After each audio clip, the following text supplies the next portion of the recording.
Nizami Gəncəvi, Sirlər Xəzinəsi poeması, Kərpiçkəsə kişinin dastanı. Şam şəhərində xeyli qoca bir kişi vardı. Pəri kimi, cin kimi, cəmaatdan qaçardı. Toxuyardı özünə yaşıl otlardan köynək, o ruzi qazanardı hər gün kərpiç kəsərək. Öz işinə məşğulkən bir gün o qoca kişi fələyin özəli ilə bir daha atdı işi.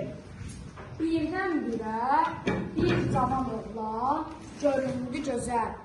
Qocanın qarşısında durub başladı sözə. Torpağın qalxanına qılınc vurma bu qədər. Qalx ki səndən bir qarın çörək əsirgəməzlər. Bu kərpicin qəlbini yansın deyə oda.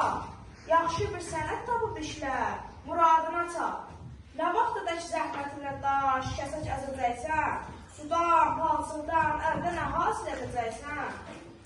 Qocasan, özünü tut ahıllara bərabər, cavanların işini, cavanlara da qaytar. Qoca dedi. Cavansan belə cahillik etmə, əl çəkəli sözlərlə mənə ağıl öyrətmə. Onun üçün öyrətdim ki, əl sənətə, bir gün sənə əl açıb düşməyin xəcalətə. Mən bir kəsə deyiləm xəzinədən ötürü möhtac, əlimin zəhməti ilə toxdur gözüm, deyil ac. Məni bu ruzi üçün günahkar sayma, bəsdir. Düşünsən bilərsən ki, dediklərin əbəsdir. Cavan oğlan sarsıldı qocanın bu sözündən.